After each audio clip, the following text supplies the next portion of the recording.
Hello there. Welcome to Thrive with Megan and Harry. We bring you news, views, and commentary about Harry and Meghan. Let's thrive together, guys. I hope everybody's doing good. What a week that we had last week. Oh my goodness. Oh my god. Guys, oh my gosh. I didn't even know. It felt like to be honest, guys, it felt like a whirlwind that happened last week. It was 7 days in paradise, in heaven, whatever you want to call it. But it was just amazing last week. Oh my gosh. Every day, something new, something exciting going on in Sussex world. So, yeah, we had a great time, didn't we? And yeah, I mean, from the athletes and the veteran athletes and all those beautiful photos and videos that we saw coming out and just Harry and Meghan, you know just showing us the best of themselves basically. And much as they try, other people try to you know try to make a mess of everything that they're trying to accomplish. There's no matter how many you know, times people try to do that, they come out smelling like roses, basically. And there's a reason for that because, you know, when you're just, you're good and you just want good things, in this world and good things to happen to people. People can try all they want to strike you down or and but you will always succeed. So, and this is how I feel about Harry and Meghan. They're on the right side of history, and so are we, the ones that love them, and we care about everything about them, and we're on their side basically. So yeah, um, so what a week, guys! What a week we had last week. That was amazing, and you know what's funny? I was thinking about it. And I was actually listening to I think it was Facts and Two Cents podcast last week, and she said something interesting, very interesting. She said that they have this thing that I don't know if it's called a retreat or what it's called, but there's something that these athletes they get to go to this week here that's coming, which is the week after Invictus, that they get to go to this camp. I think it's called a camp, like some sort of camp. Um, so basically, you know, normally, and I've seen this happen with like Olympic athletes and people who are at the tip top shape in their lives, and everything is tip top shape on their physical bodies, right? But they suffer and they struggle, guys, after the games, after they finish like the Olympic games or whatever, for instance. They suffer after like a couple, like because bear in mind, these games they put you on a high. Everything is just on a high alert, and everything is like so exciting and just joyful and all that. So they even these athletes that are 100% physical, everything is perfect when it comes to the physical. They're all, they everything is just right with the physical. They still end up suffering when they leave these games because, and I mean like the Olympic games and regular games, because of the low that they suffer after, because you get to the peak, right? And then the week after, can you imagine the week after? How, like for instance, how do you guys feel when you go on vacation, for instance? After you're excited before the vacation to go, you're excited to go. You go on the vacation, you enjoy everything, and everything was great, and then you come home. And it's like a low. Also, for let's see, another thing, getting ready for like a wedding, for instance. You everything is about the wedding for like a whole year. You're planning this wedding and talking about this wedding 24/7, and everything in your life is about this wedding until that beautiful, glorious day. And what happens after the honeymoon is over and all that, and you come home, open the door, and it's you and that person, and there you are. And you got to get to know this person and all that. And, it's like, basically what I'm saying is, this is how life goes, right? You get a high, you build up for that high, and then when you get the low, you have to learn how to deal with it, basically. That's what I'm trying to say when I draw these analogies. So basically what I was saying is, the Invictus athletes, I don't know if all of them are going, but they're going to this retreat, or what do you call it? I guess you can call it, let's call it a retreat for just because I don't know the exact name of it, or a camp, or whatever you want to call it. They're going to that, and this camp is to help them to relax, help them to, do a lot of mind, you know, exercises to help their brains and help them to be able to cope with things. And, maybe they're going to do yoga, maybe they're going to relax, maybe they're going to, just be and talk about things, their experiences that they've been through, all these things. So they are going to be going to that retreat after. And I think that is significant, and that is actually pretty remarkable that they thought of this. Because I can tell you, the Olympic athletes, when they have that high of the Olympics I think the Olympics goes on for like 2 weeks or something like that. After that 2 weeks, and what they've been building up and practicing every day, 10 hours a day and stuff, all these things to practice for this one time, or these 2 weeks, or whatever amount of time that they get.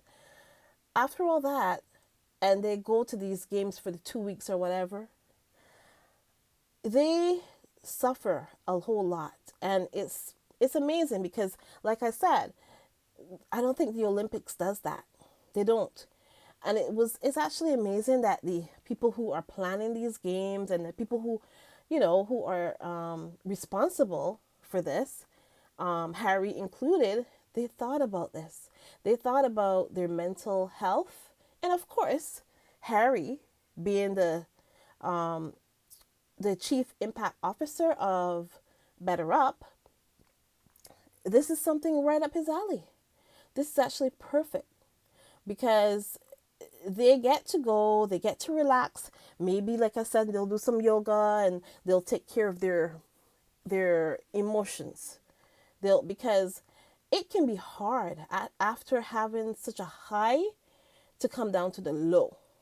And when I say the low, it's not even the low. It's basically just normal life, regular life, just, it's not a high, it's not a low, it's just normal. And a lot of people actually have a hard time dealing with just the normal, So basically, I'm actually happy that they get to go to this retreat, or whatever you want to call it, or camp, or whatever. These Invictus athletes, they get to go and relax for a few weeks or a few days or however long. And they get to ease into the fact that, you know what? Life gets back to normal now for them. They go back to whatever things that they were doing before. And, it could be, like I said, it could be a low for them. So I'm actually happy that they get to go to like a retreat and experience something different, and experience, just a way to deal and a way to cope with this very real situation, which is coming down from that high that we all went through that amazing high last week, and now we just come down, we woosah and come down to the regular. It's not even the low, it's just a regular tide. That's all. So I'm actually pretty happy that they get to basically go to that retreat and work on themselves. That's the long and short of that story. But yeah, so they get to go and do that, and I'm happy about that. So, anyways, so last week, like I said, was amazing. We we all went through it. It was just awesome. And now, guys, we are back to regular scheduled program. So, okay, so let's get to some stories here. Some news. So the one thing that I actually wanted to talk about, because I really I started the conversation last week, but one of my videos got a little messed up. I didn't even realize it until after. I think I deleted some part of it, guys, when I was editing. So there you go. I apologize. But let's get to Miss Sophie Wessex and Edward. Okay. Now, they are apparently in the Caribbean for a tour, which is oh my god. It's called, listen. You know what I'm going to call this tour, guys? This tour, in my opinion, is called the the Make Colonialism Great Again tour 0.0 not 0.0 not. That's what I call it. 0.0 not, because it's not happening properly. Anyways, so listen, this is a open letter. It says here it's a full text of the open letter to Edward and Sophie from Antigua and Barbuda Reparations Support Commission. I'm not going to read the whole thing because I know other people have been reading it and all that. I'll read just a couple points, okay? So it says here, Prince Edward and Sophie, Countess of Wessex, are visiting St. Lucia, St. Vincent and the Grenadines, and Antigua and Barbuda, okay? From the 22nd to the 28th, and they will celebrate the culture, the future, and vibrancy of the islands. That's what they claim. So, but what happened is Antigua and Barbuda sent them a nice old letter, asking about reparations and asking for respect, basically. It's all about respect. It's not even just the reparations, guys. They are saying, you know what? You guys have not treated us with respect or as equals. And that is the truth. I don't care what anybody says. That is definitely the truth. So it says here, Antigua and Barbuda are a respectful people, and so we join with our Governor General, our Prime Minister and Governor and government in welcoming you to our nation as representatives of our head of state, Queen of England, Elizabeth II. It has become common for members of the royal family and representatives of the government of Britain to come to this region and lament that slavery was an appalling atrocity, that it was abhorrent, that it should never have happened, and we have heard such from your former Prime Minister, David Cameron, and most recently from your father, the Prince of Wales, and your nephew, Prince William. But such sentiments did not convey new knowledge to us. African people and their descendants, as most of us are, have known such since the middle of the 16th century. So, guys, the letter is pretty long. I'm not going to read the whole thing, obviously, because I know you've heard about this letter, and you can go read it, actually. But let's see. There's a part of the letter that I actually... you know what? I'll just read the end part here. It says here, respectfully, we ask a few questions and we hope that you will provide answers during one of the addresses you are scheduled to make here or in any other nation in your goodwill Don't Leave Us tour. Oh my gosh, I can't believe they actually wrote that. In the Goodwill Don't Leave Us tour. Why is it so hard for you to sincerely apologize for your nation's role in slavery, like decent human beings do when they offend? We know that acknowledging and accounting for wrongs is deeply enshrined within both British law and society. then why is it that you cannot acknowledge, that you cannot apologize for your nation's documented historical wrong? Do you think, like members of your family, before you seem to think that we are a subhuman species and therefore not worthy of an apology? With utmost respect, Antigua and Barbuda Reparations Support Commission. So that's basically it. Oh man, wow, that it went deep. But the letter is really, really, it's something, and it really calls them out. That letter, it really calls them out. So, guys, what do you think of this? What do you think? Why do you think they're ever going to be stopping this? And I know they're going to stop. It's probably going to be the last one that they do for a real. It might be the last one they ever do, guys, to be honest. Because Charles is not walking around doing these Caribbean tours, and I wonder why.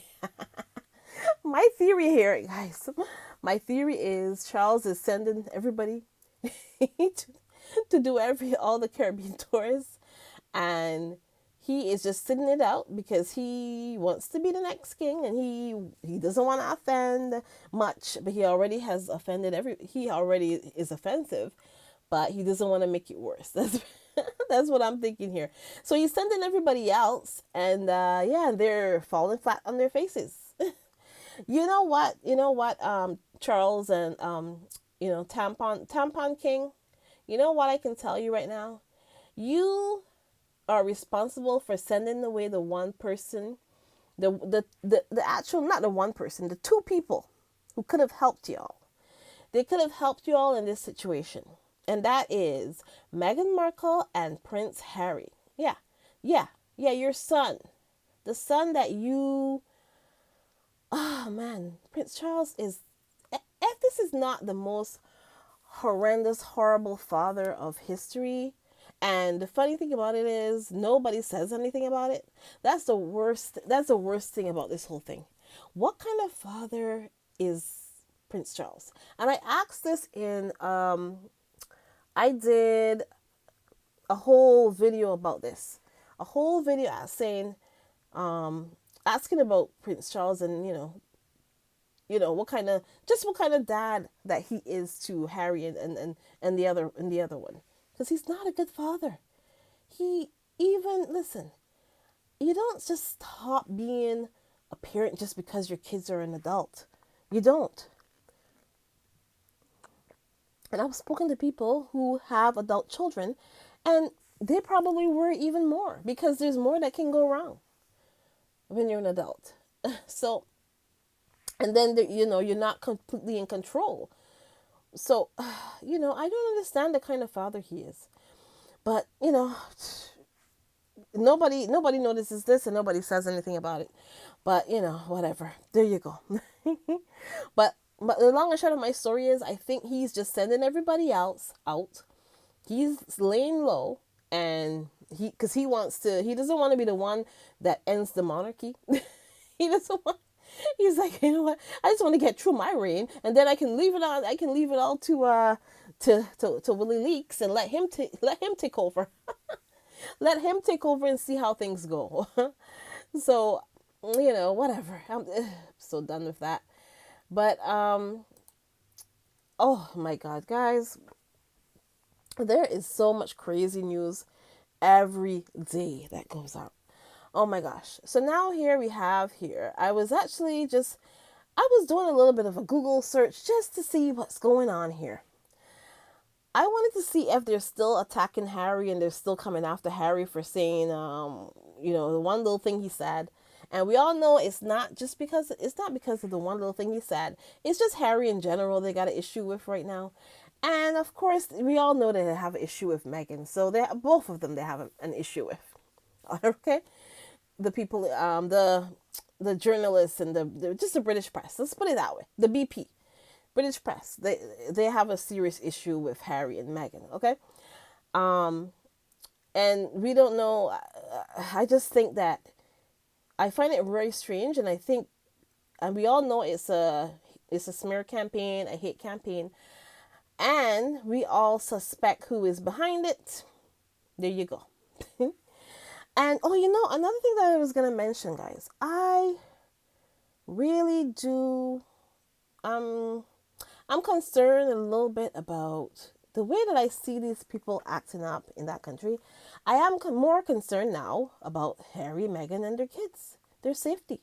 To be honest, I'm more concerned about their safety now because of the hate that these people just whip up every chance they get. This British press and the media, they just whip the hate up. That's all they do. So, I'm actually concerned now more than ever. And basically, you know what? I'm going to say this today because I want it on record. Basically, if anything ever happens to Harry, Meghan, or their kids untoward or accidental or anything like that, we all know who is responsible. Because lightning does not strike twice, okay, on a normal day. Lightning does not strike twice in the same it's not going to strike in the same direction, like twice in one day. Let's put it that way. So if anything happens to Harry, Meghan, or their kids, we know that it was not an accident. That's all I have to say. And we all know who would be responsible because there's only certain people that would benefit from this. So that's all I have to say about that. Now we see why they need security because people are talking that guy, I don't know. And I know I've heard the name a couple times already. Even today I heard his name. That guy that said, they should toss Harry, Meghan, and probably the kids as well. I guess that's what he meant because he said Harry, let's toss them over. I guess he means the whole Sussex family. He said something about tossing them over the balcony. That's what he said. A big threat. He threatened them. And then, oh my God, another thing that I saw today as well. Now they're back to asking for their titles. I saw 1 or 2 headlines talking about their titles again. People. So guys, so since you have a problem with Harry and Meghan and you want them to give up their titles, what about Andrew P. Drew? What about him? Is he supposed to give up his titles as well?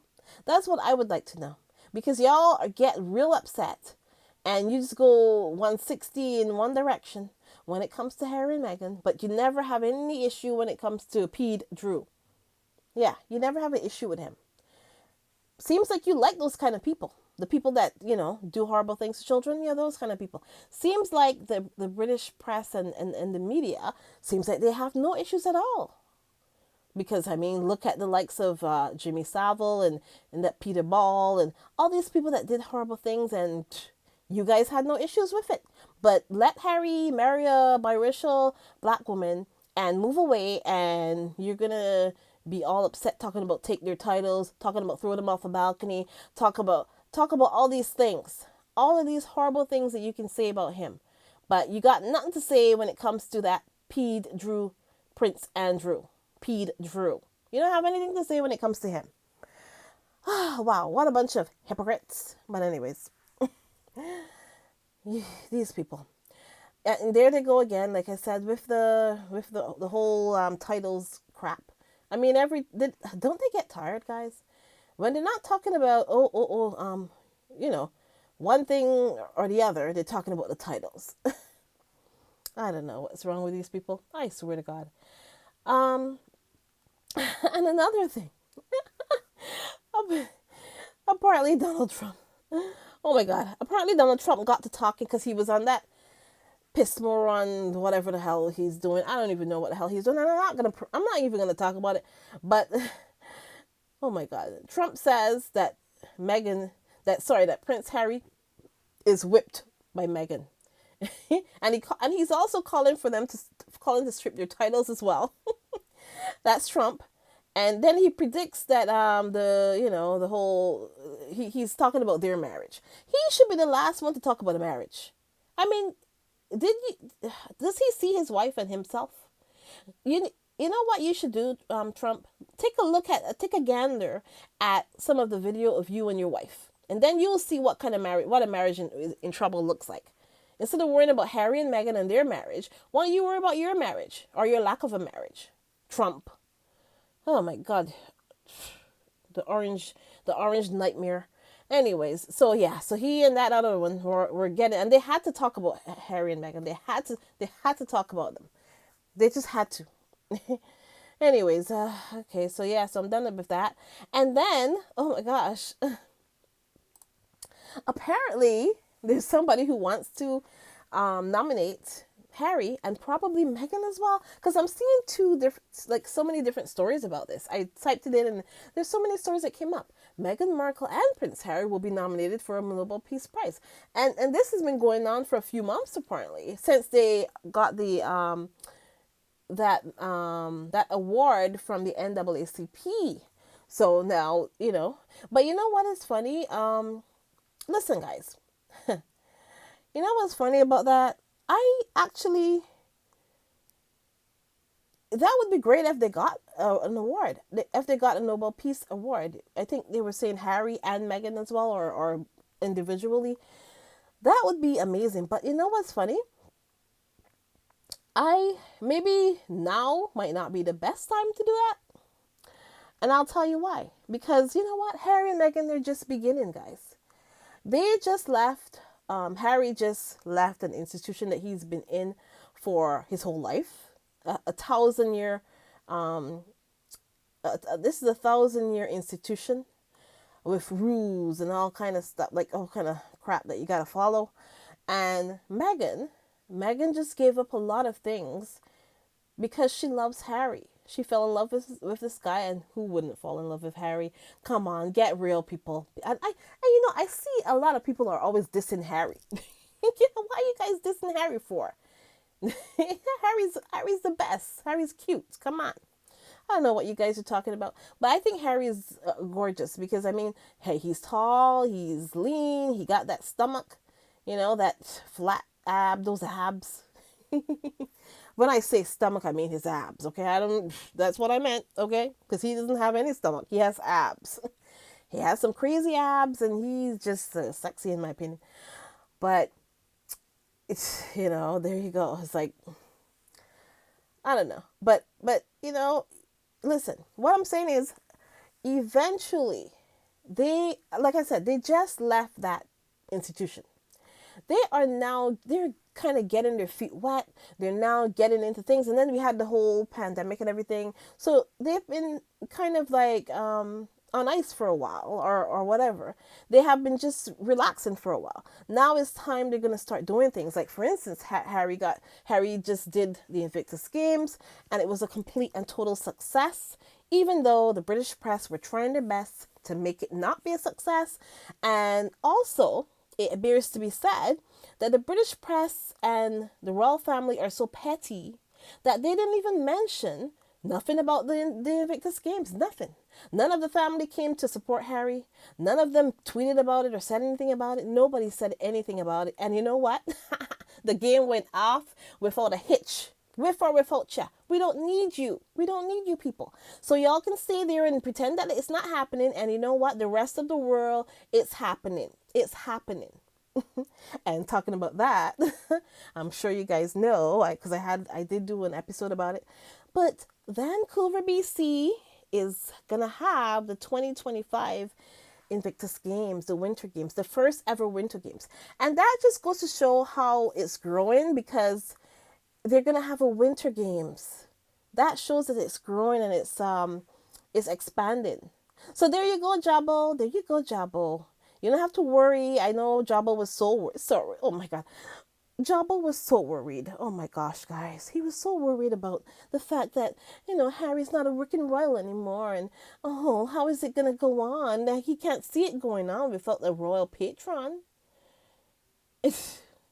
Jabba can't see it going anywhere without a patron. Although, like I said before, like I told you guys this a couple times, and it bears to be mentioned again, that Kate Middleton had 2 or 3 charities that closed about maybe less than a year ago or 2 years ago, something like that, before the pandemic happened, even before the pandemic happened, guys.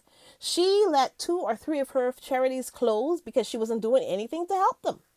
She wasn't doing like what Megan did. You know how Megan made that cookbook and, made the Smart Works collection to help, to help out and stuff like that. Kate Middleton had no ideas and she did nothing. And so there you go. They fell flat on their face. There you go. So either way. So Jabo, you don't have to worry about the Invictus Games anymore, okay? They are solid until at least 2025 and they're growing, so you can guarantee they'll be going on for years and years to come. So Jabo, you don't have to worry anymore, Jabo. Okay, thanks, Jabo, bye. Oh my gosh, Jabo is so crazy. Oh my god, and guys, oh my gosh. The big bowl of stale, contaminated mashed potatoes is back again. With her squishy looking, oh my god, her squishy looking squished up face. Oh my god. Guys, you know why I call her this? Because I don't want to be rude or anything. I don't want to be rude to her. But because she's an old lady. But the funny thing is, I heard that Angela Levin is younger than Mama Doria. Is that possible? That Angela Levin is younger than Mama Doria? Wow. And if that's the case, I guess we can see why. Because she's so miserable on the inside. And like, oh my God.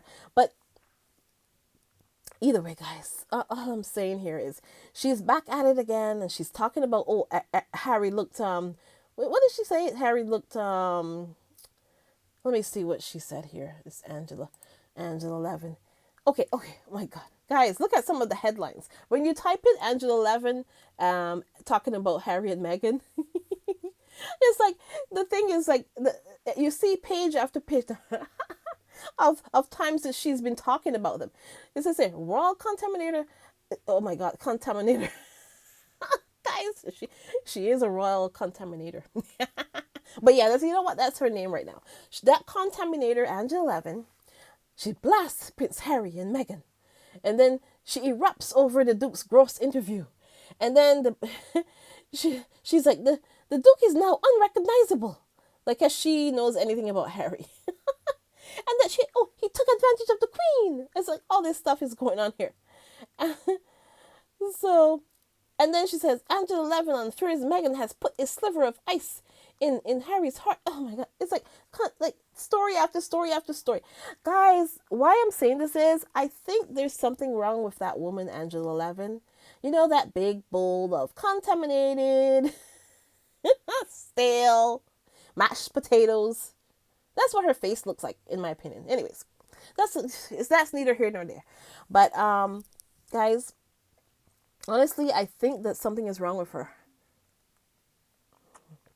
And I think that Harry should never, ever, but then again, Harry is well protected, and he will be, by the time all this is done, he will be fully protected. I can just see it happening. But that woman, I'm actually sure that if she had a chance, she could do something horrible. I think because she's that unhinged right now.